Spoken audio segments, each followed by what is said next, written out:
Vous savez, cette sensation d'être complètement vidé mentalement à cause des soucis d'argent? Ce brouillard qui s'installe, on l'a presque tous déjà ressenti. Mais si ce n'était pas juste un sentiment, mais un véritable handicap cognitif qu'on peut mesurer? Alors, on va aller droit au but. Est-ce que le simple fait de s'inquiéter pour son argent peut, littéralement, nous rendre moins intelligents? La réponse, aussi surprenante soit-elle, est un grand oui. Voilà le chiffre. 13 points de QI. C'est énorme. Des études très sérieuses ont montré que le stress financier, quand il est intense, peut faire chuter nos performances cognitives de l'équivalent de 13 points.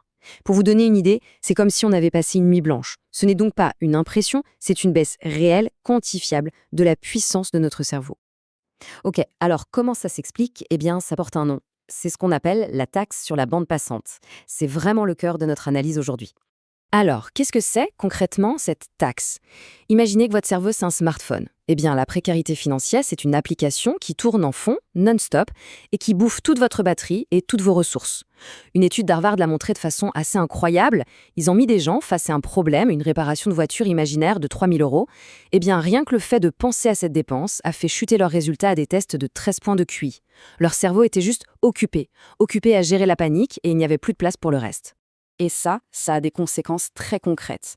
Prenez cet exemple, il est super parlant. C'est l'histoire d'un freelance. Il est en pleine négo pour un contrat. Mais dans sa tête, il n'y a qu'une chose qui tourne en boucle. Comment je vais payer mon loyer?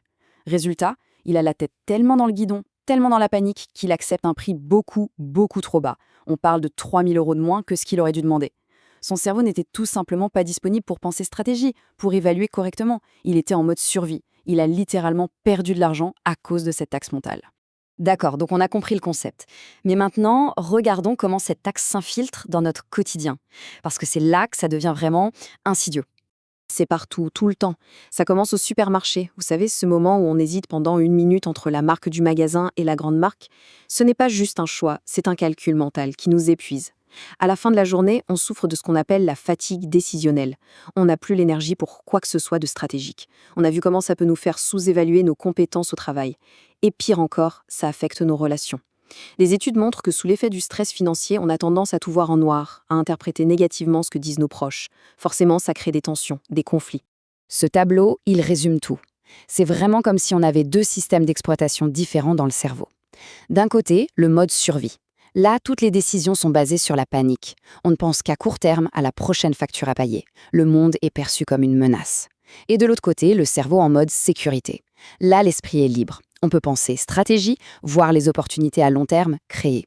Le véritable objectif, ce n'est pas juste d'avoir plus d'argent, c'est de réussir à faire basculer son cerveau de l'un à l'autre. Bon, le constat est un peu rude, je vous l'accorde, mais la bonne nouvelle, c'est qu'on n'est pas condamné à subir ça. Il y a des stratégies très concrètes pour se libérer de cette taxe et récupérer, tout son cerveau. Et ce qui est important de comprendre, c'est que la solution, ce n'est pas de devenir millionnaire du jour au lendemain, pas du tout. Il s'agit de mettre en place deux actions, deux piliers fondamentaux qui vont calmer ce bruit de fond incessant dans notre tête. Alors, quelles sont ces deux actions? La première, c'est de se construire ce qu'on appelle un pare-feu financier. C'est un fonds d'urgence. L'idée, c'est d'avoir de côté de quoi couvrir 3 à 6 mois de dépenses essentielles. Le but de cet argent, ce n'est même pas de rapporter, c'est d'acheter de la tranquillité d'esprit. C'est le matelas qui transforme une catastrophe potentielle, comme une panne de voiture, en simple désagrément. Deuxième pilier, l'automatisation. Il faut se rendre la vie facile. On met en place un virement automatique vers son compte épargne juste après avoir reçu sa paye. Comme ça ne dépend plus de notre volonté, de notre discipline, qui sont des ressources limitées. On se paye soi-même en premier, sans même y penser. Et alors, que se passe-t-il une fois qu'on a mis ça en place? Une fois que cette taxe sur notre bande passante mentale est levée, à quoi ressemble la vie quand le cerveau peut enfin tourner à 100% de ses capacités? Le changement, il est psychologique avant tout. C'est un basculement. L'argent cesse d'être vu comme une simple ressource de survie, la source de tous les problèmes. Il devient ce qu'il devrait être, un outil pour créer des opportunités. Toute l'énergie mentale qui était aspirée par l'inquiétude peut enfin être redirigée vers des projets constructifs, vers l'apprentissage, vers la prise de risques, mais des risques calculés. Ce graphique montre bien ce renversement de situation. C'est radical. Avant d'avoir ce matelas de sécurité, on peut estimer que 90% de nos décisions sont dictées par la peur. La peur de manquer, la peur de l'imprévu. Et après, c'est l'inverse. 90% des décisions peuvent être guidées par la recherche d'opportunités. C'est une façon complètement différente d'aborder la vie, le travail, tout. Et concrètement, ça donne quoi une vie avec une bande passante complète? Eh bien, ça donne la confiance nécessaire pour aller négocier une augmentation, parce qu'on sait qu'on n'est plus à un salaire près. Ça donne la capacité de se lancer, de prendre un risque calculé, comme changer de job ou monter son projet, parce que l'échec ne signifie plus la fin du monde.